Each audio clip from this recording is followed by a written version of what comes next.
আমরা না কালকে প্রোগ্রাম করেছি মাংস ভাত খাবো।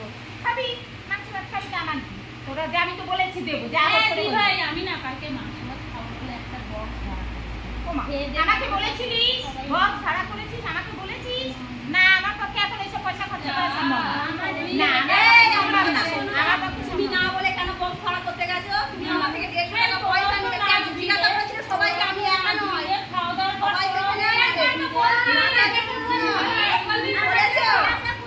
জিজ্ঞাসা করেছো আমাদের একবারও যে হ্যাঁ করলে হবে না, কতজনের কাছে সমর্থন দিতে হবে? আমার পক্ষে এখন পয়সা খরচা করা সম্ভব না, সামনে পুজোর বোনাস